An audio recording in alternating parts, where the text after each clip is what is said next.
Maling menggasak motor milik Wildan Wahyu Muntaha, 28 tahun, warga Sukadadi, Kecamatan Gedung Tataan, Kabupaten Pesawaran, pada Jumat tanggal 13 September tahun 2024 sekira pukul 08.30 WIB.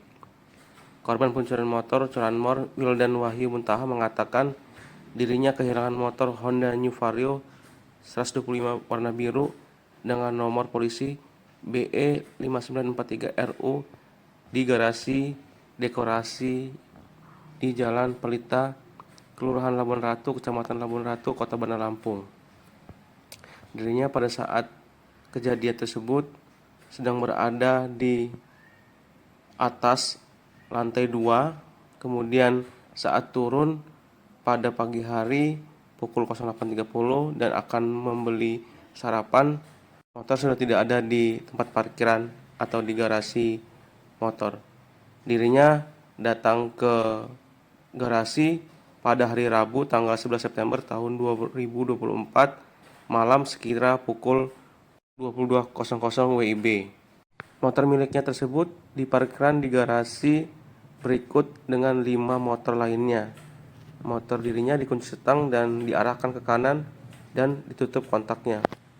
Dari 5 motor tersebut, diakuinya bahwasannya motornya paling ujung dekat dengan pintu keluar. Para pelaku tersebut sebelumnya ingin menggasak motor Honda Beat, namun motor miliknya yang hilang. Saya, Wildan Wahyu Muntaha, saya yang kehilangan motor di garasi tempat saya bekerja.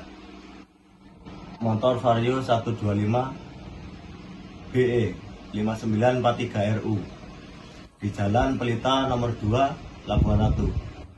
Kronologisnya, saya parkir di garasi, terus saya naik ke atas tidur. Bangun tidur, saya turun mau sarapan, ternyata motor sudah tidak ada. Jadi waktu kejadiannya kapan, sekitar malam itu tidak tahu tepatnya jam berapa. Harapan saya kepada kepolisian untuk bisa mengungkap kasus modus-modus pencurian seperti ini. Terima kasih.